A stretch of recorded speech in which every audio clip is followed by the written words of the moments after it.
He said that us getting married is a little quote-unquote ridiculous. What? Why would he say that? Why does he even care so much? What is his problem? You're really ridiculous. Oh, so ridiculous. So ridiculous. It's ridiculous. It's ridiculous. Ridiculous. There was a lot of moments in episode 4 where we are seeing the real heightened immaturity of Belly and Jeremiah. And I think particularly even more so Belly during this season. And I think it's definitely on purpose. I think the majority of us realize that it is on purpose. It is to kind of show to the audience that they are obviously not ready for a marriage. Also, it's really nothing different from the books. I remember reading We'll Always Have Summer and thinking Jeremiah and Belly are two children pretending to be adults. And this is exactly what she says in the episode. You know what? It feels like he thinks we're just like two little kids and he's some big grown-up at Stanford Medical School. And it's also kind of to show that Belly is just not herself, or she hasn't found herself. I think, and they keep hitting that point, Laurel specifically, when she had the conversation with her ex-husband, Belly's dad, it's hitting the point that, look, it's not about getting married young. It's about not knowing who you are before you get to that point. Like, beyond the immaturity, Belly is not, she's lost herself. And Laurel knows that Belly doesn't even know who she is anymore. Like, she's not who she is yet. She hasn't found herself as an adult, as a woman, to figure out what she really wants and needs in her future. And I think the immaturity level or the actions that we're seeing Belly show the audience is basically to tell us that same story. So while it's very annoying to watch her make fun of Conrad for his maturity, it's just a point to show the audience that, hey, maybe she really is not ready for this type of relationship. And also, besides trying to show the audience that she's not ready for this type of commitment or this type of serious matter in life, I think it's also showing that she's hurt. Because what do hurt people do? Hurt people. She's upset because Conrad's opinion means something to her. Him saying that their thought of marriage is ridiculous bothers her beyond what she ultimately knows and feels. That's why at the very end of the episode, when she finds out that Conrad said that he'd be Jeremiah's co-best man and that he baked her those muffins or whatever they were for her birthday, like, she was so happy, so thrilled to finally have somebody on her side, on her favor, having Conrad's approval, which means something to her deep down. It means more than she actually knows. I said this before, I'll say it again. Get Lucinda and Taylor off my screen. I don't care. It's very unfortunate. Everything going on with the salon.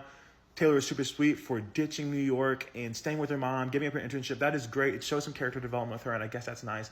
But, like, I know, is this like all a ploy to get Steven and Taylor back together somehow? Like, Steven was being super sweet and concerned, offering to use his own money to pay for some of that debt. That's, like, so admirable. And he clearly still cares about Taylor. Taylor's being Taylor about it, and it's frustrating. And maybe this is all some way of getting them back together in the end.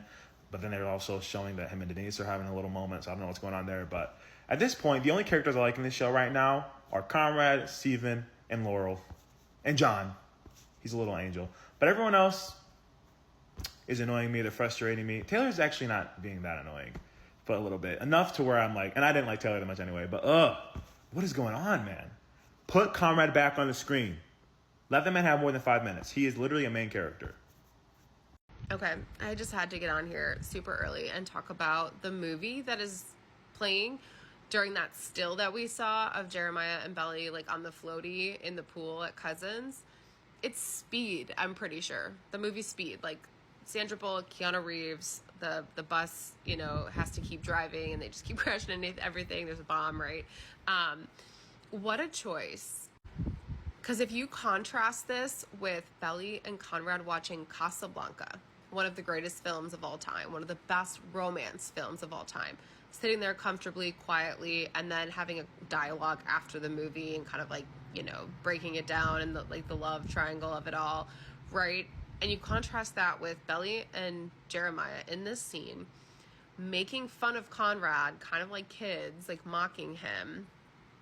and watching Speed, which is like an action-packed film. And I like Speed, don't get me wrong. It's a good movie, right?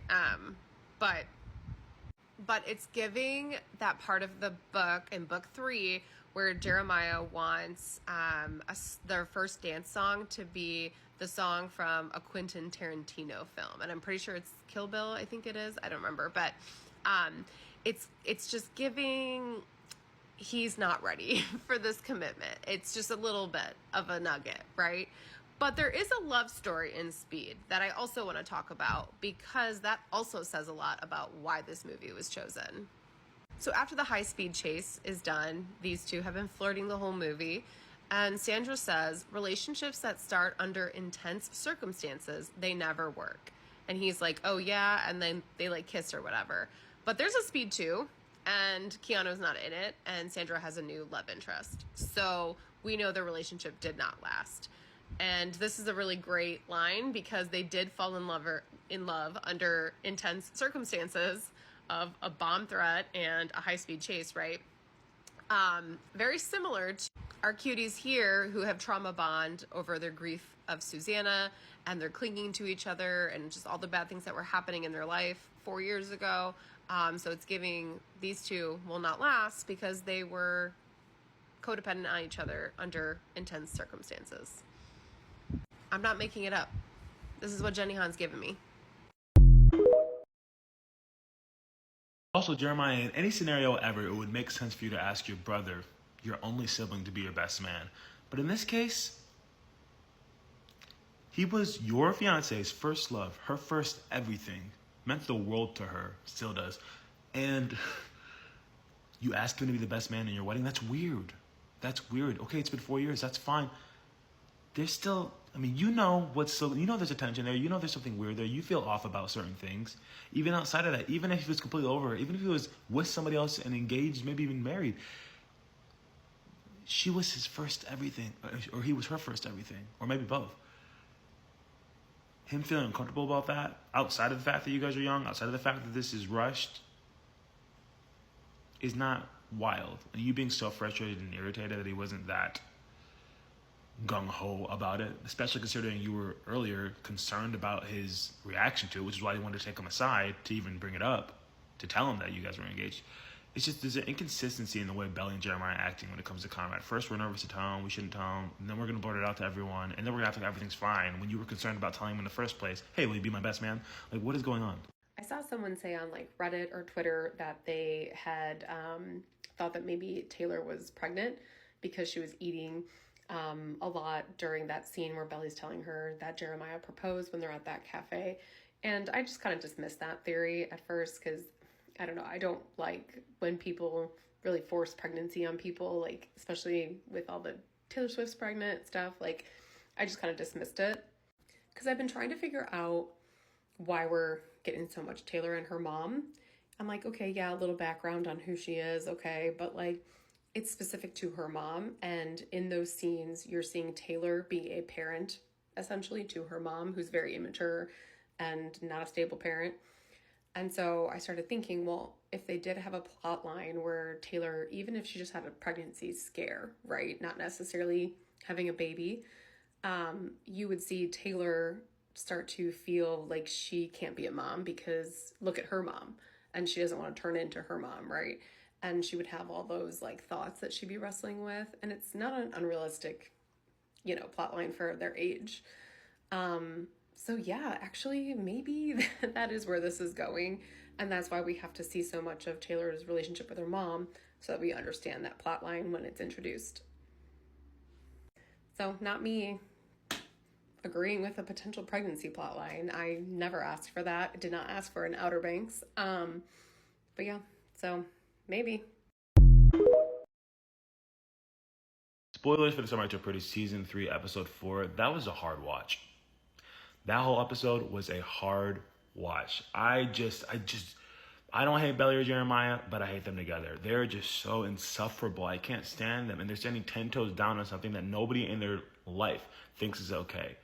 Like, oh my God. John doesn't think it's okay, but he wants to show up for his daughter. Laurel doesn't think it's okay. She refuses to show up. The fact that they just got engaged so shortly after a lot of emotional things happen, such as Stephen almost dying, such as Jeremiah sleeping with Lacey on the Cabo trip and lying to her about it, and then her like breaking up with him and then accepting the proposal so shortly after. Like, that's not healthy. This codependent thing, this us against the world, it's not cute. It's immature. It shows that they aren't ready for it, that they're childish. The fact that Conrad said, maybe the fact that Adam and Laurel actually agree on something, you should take that into consideration. And Jeremiah just storms off angrily and then like starts making fun of Conrad with Belly about him saying it's ridiculous. It's like, y'all are childish, man. You're just so childish and you're clearly not ready for this. Something that really frustrated me was Jeremiah encouraging her to not go to Paris. Like, she was like, yeah, you know, we're getting married and I didn't know that when I accepted it. And like, I kind of want to stay here with you. Like, that's not healthy. This is a huge opportunity for you and you're turning it down because you're rushing into a marriage that nobody in your family thinks is good. Taylor didn't even agree with it. She just was standing beside her best friend. If I see more Lucinda and Taylor on my screen, I'm also going to throw hands because why did Conrad not come into the episode till like 30 minutes? What is going on? He is like number 2 on the call sheet. Let's get that man in the episode a little longer. And obviously, Conrad, man, my man Conrad. The fact that he booked this flight after you heard them ridiculing him, being like cruel, booked the flight, hears Belly crying, unpacks all his stuff, I mean, assuming, presumably, goes and bakes her some muffins that she loves for her birthday, approves of being Jerry's best man, even though he clearly doesn't actually approve, and this is breaking his heart. And then Belly's all giddy and happy. Oh my gosh. Clearly you care about what Conrad thinks a lot since you guys are both, oh my gosh, Conrad accepted, Conrad, whatever. And then hugs him. And next episode will be the POV for him. What have I done? I love Conrad, man. That's my son. Continuing with my dream theory for Belly and Conrad's journey back to each other, this is my favorite scene from the entire episode. You have Belly in the top picture, waking up from sleeping. She looks over and sees Conrad, all blurry, because she's not quite awake. She's in between dreaming and consciousness. It was like gradually waking up. You go from being asleep to the space between dreaming and awake and then into consciousness. That's how Conrad described realizing he was in love with Belly. As she's trying to focus and see if this is a dream or not, she has a flashback of Christmas 2.0 because she was just dreaming about Conrad in Christmas 2.0. So she says Conrad, when he says Belly, she's conflating the two, reality and dreams. And then she realizes when he comes into focus that he is in fact not a dream. So all this talk these last few weeks about Belly not having her inner monologue, not giving us the thoughts that she has about Conrad like we get in the books. Belly's still dreaming about Conrad constantly. She's still only seeing him in her dreams. And what did she say in season 2? Dreams aren't real and Jeremiah's real. Only because Conrad hasn't told her he's in love with her. So she still thinks these are all just dreams and fantasies in her head. But she has never stopped being in love with this man, and she's dreaming about him while Jeremiah is in her lap. And if you're like, well, that's just your interpretation of this sequence, nope. Because the ending song that they played with Belly and Conrad hugging was Haley's Comet by Billie Eilish with the lyrics, and I don't want to want you, but in my dreams I seem to be more honest, and I must admit you've been in quite a few. Conrad's been in quite a few. She's never stopped dreaming, and she's more honest about what she wants and who she is in her dreams. To me, this is way more impactful than any internal dialogue we would get from Belly the last couple episodes.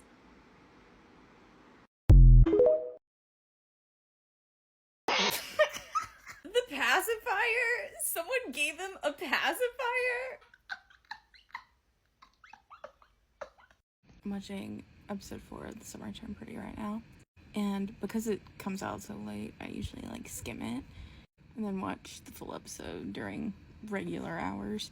And so there's a scene in this one where Belly and Jeremiah are in the pool on this little floaty thing watching a movie. And oh my god.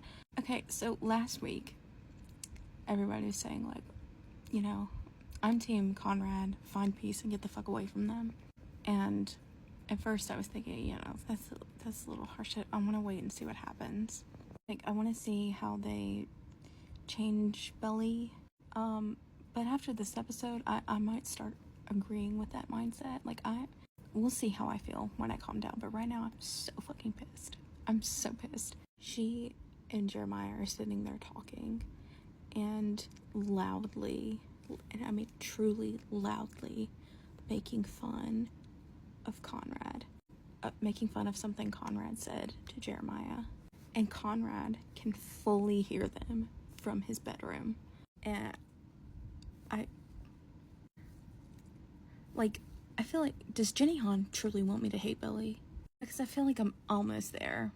And I know why. I know why she's doing all of these things. I know that she has truly lost who she is in this immature relationship. But, like,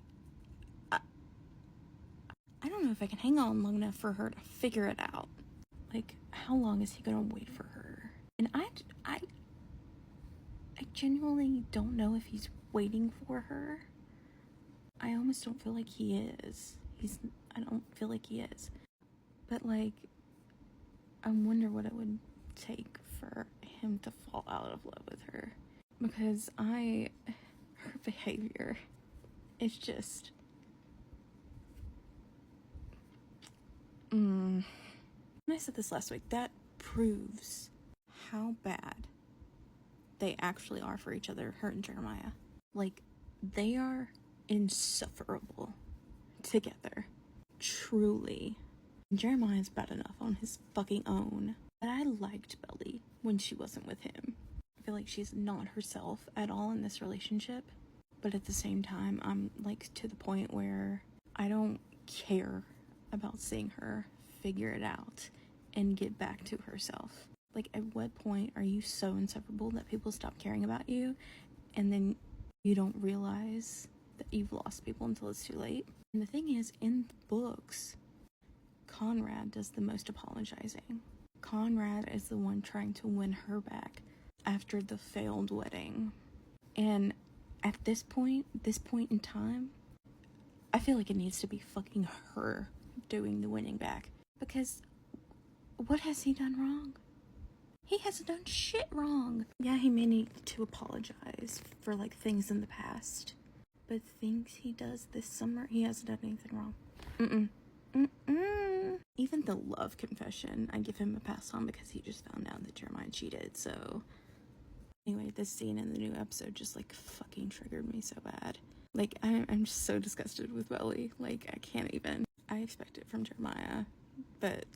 Okay, it's the way she's surprised that this man, this one, right here, remembered her birthday. And I think that just speaks to the overall issue. One of them. He, for good reason, or a reason, has led her to believe certain things that are not true. And one of those things is that he would, at any point in his life, forget her birthday. The way she's surprised that he remembered her birthday, first of all, and that she loves, one of her favorite foods is these, like, dirt bomb muffins that are, like, amazing and all warm and cinnamony. She says, "You remembered?" And he says, like, kind of, like, not being serious, but also kind of jokingly, "I always remember." Which he does, which is the problem, to a degree. The fact that she has doubt that this man, this one right here, would ever in his wildest dreams forget her birthday, her day of birth. That is their whole issue. She does not know. He has not been able to convey to her consistently the depth of his love of her. I'll tell you right now, I'm so ready for her to start to... Do you mind? For her to start to learn and trust and know that. And I'm so ready for her meltdown of a century. She's going to have a fucking meltdown when she finds out that this man has been in love with her. Is in love with her at this moment and will be in love with her for many moments to come. Oh, she's going to have such a fucking meltdown. As she should. You know what I mean? Like, you are Anyway, that's no... I can stop. Anyway. You remembered? She's surprised. She's surprised that he remembered her birthday. Girlie, please! But that's the whole point. It's the point that she was surprised by that. Therein lies our problem. And we're going to fix it. Best you believe, we're going to fix it. What was it that I was saying a few weeks ago about dreams and Belly giving up her dreams and how everything about Conrad is a dream and how she doesn't believe in her dreams anymore? And then we get Haley's comment by Billie Eilish, and I don't want to want you, but in my dreams I seem to be more honest, and I must admit you've been in quite a few. Also, a comet, once in a lifetime experience, comes back around every 75 years. Okay, yep, sure, but this is the love triangle.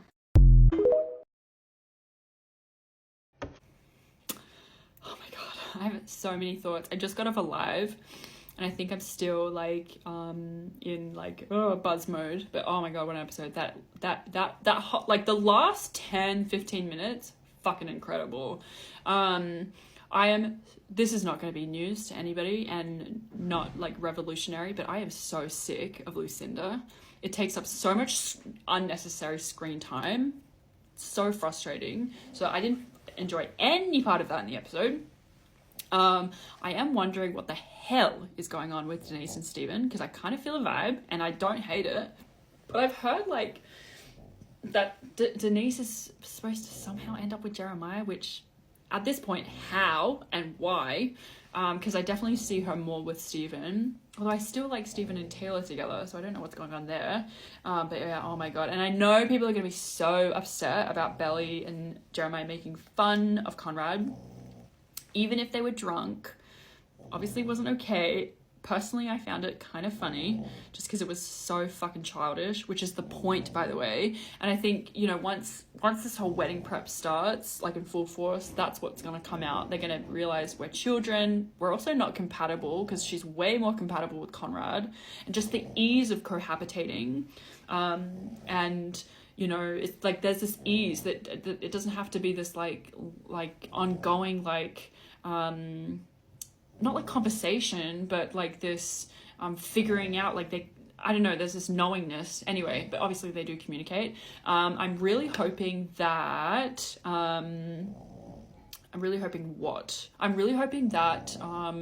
Conrad continues to talk to his therapist. I really hope that they do some telehealth. I said on my live, I was like, do you have telehealth in America? Of course you fucking do. So I really hope what happens is he like books in like a session with his therapist and maybe like Belly hears it and they have that some type of conversation about him going to therapy, how that's been helpful, how she's noticed the change, because there is a lot from her, which makes sense, right? Like not judgment, but just like Conrad's like this and it's like, girlie, he's for a reason though, like you need to know why. But I also totally get it because, you know, he played her around in season 2 and it's like, how can she trust anything he says? Or she has to like, that trust has to be sort of like earned back. What else? Yeah, that last 10-20 minutes, oh my fucking god. Landslide, Jenny straight to jail, uncalled for, but so beautiful. And just the idea that it's the catalyst from him staying and him sacrificing the job and his emotional well-being is her being so upset and him it almost being like, okay, this is what I gotta do, this is what I'm gonna do kind of thing. And it's almost like, all right, well, you made your bed, you gotta fucking lie in it. I mean, obviously he wasn't like, Jeremiah wants you, I fucking don't, and then get married. Like, that obviously wasn't his game plan. But at the same time, it's like, well, if you're not gonna say anything, that's what's gonna happen. What else? I'm so nervous what people are gonna say about Belly. People are really gonna turn on her. I mean, they all already were. Blood was in the water for her. People were out for blood, but even more so now. But yeah, personally, didn't really bother me, but I also am gonna need a little bit more insight from her when it comes to how she's feeling about Conrad, which I think now is gonna come, because obviously they're gonna be around each other all the time. What else? Again, Lucinda is such a, I mean, that actress is doing such a good job, and her and Taylor do have chemistry together, but it's such a fucking waste of screen time, because I don't care. I don't care. And I don't think anything will make me care, honestly, at this point. And the fact that, like, she gave up New York, oh my god, that makes me so upset. And oh my gosh, don't get me started on Belly picking Jeremiah over fucking Paris. That was my turning point for her. I know people's turning point for her has been way long gone. That was it for me. I was like, don't you fucking dare pick a man over Paris, which she won't in the end. That will be the whole thing. Like, I have to let the story unfold. And also this whole thing of, like, John was right. You have to let her make her mistakes. You have to let them make let them make this mistake. You have to let them make it. People aren't gonna like that, but yeah, I get that. What else? Again, I'm still so nervous about what people are gonna say about Billy. Okay, but yeah, that last 10 minutes, and I did record myself, and I think I'm constantly, it's either me crying or going, oh my fucking god, like, just being so out of it. Anyway, yeah, let me know what you think. Oh, but try to be nice about Belly to me. You could be mean to her away from me, but kind of try to be nice to her with me, you know what I mean? I don't know. You know what, say whatever you want, but I don't know, try to be a little bit nice. Oh my god, you guys.